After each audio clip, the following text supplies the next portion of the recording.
ദൈവത്തിന് സ്തുതി. 2024 നവംബർ മാസം 16 സിറോ മലബാർ സഭയുടെ ആരാധനാ കലണ്ടർ അനുസരിച്ചു ഇന്ന് പള്ളിക്കൂദാശക്കാലം 2-ാം ശനി. ഇന്നത്തെ വചനഭാഗം 1-ാം വായന വിശുദ്ധ യോഹന്നാന് ലഭിച്ച വെളിപാട് അധ്യായം 22 വാക്യങ്ങൾ 1 മുതൽ 5 വരെ. അവർ അവന്റെ മുഖം കണ്ടുകൊണ്ടിരിക്കും. ദൈവത്തിന്റെയും കുഞ്ഞാടിന്റെയും സിംഹാസനത്തിൽ നിന്നു പുറപ്പെടുന്നതും സ്ഫടികം പോലെ തെളിഞ്ഞതുമായ ജീവജലത്തിന്റെ നദി അവൻ എനിക്ക് കാണിച്ചു തന്നു. നഗരവീഥിയുടെ മധ്യത്തിൽ നദിയുടെ ഇരുഭാഗങ്ങളിലുമായി 12 തരം ഫലങ്ങൾ കായ്ക്കുന്ന ജീവന്റെ വൃക്ഷം നിൽക്കുന്നു. അതു മാസം തോറും ഫലം തരുന്നു.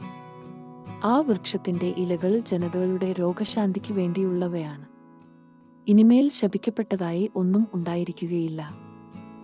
ദൈവത്തിന്റെയും കുഞ്ഞാടിന്റെയും സിംഹാസനം അതിൽ ഉണ്ടായിരിക്കും. അവിടുത്തെ ദാസർ അവിടുത്തെ ആരാധിക്കും. അവർ അവിടുത്തെ മുഖം ദർശിക്കും.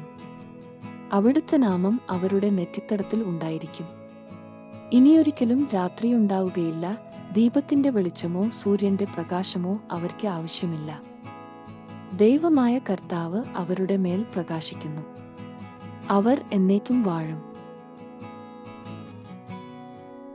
വിശുദ്ധ മത്തായി അറിയിച്ച നമ്മുടെ കർത്താവീശോ മിശിഹായുടെ പരിശുദ്ധ സുവിശേഷം അധ്യായം 19 വാക്യങ്ങൾ 13 മുതൽ 15 വരെ. ആരാണ് വലിയവൻ? യേശു കൈകൾ വെച്ച് പ്രാർത്ഥിക്കുന്നതിനു വേണ്ടി ചിലർ ശിശുക്കളെ അവന്റെ അടുത്തു കൊണ്ടുവന്നു. ശിഷ്യന്മാർ അവരെ ശകാരിച്ചു. എന്നാൽ അവൻ പറഞ്ഞു, ശിശുക്കളെ എന്റെ അടുത്തു വരാൻ അനുവദിക്കുവിൻ, അവരെ തടയരുത്.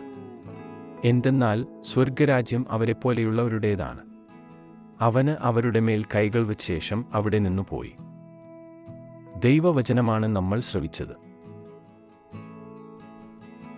നമ്മുടെ കർത്താവായ മിശിഹായ്ക്ക് സ്തുതി.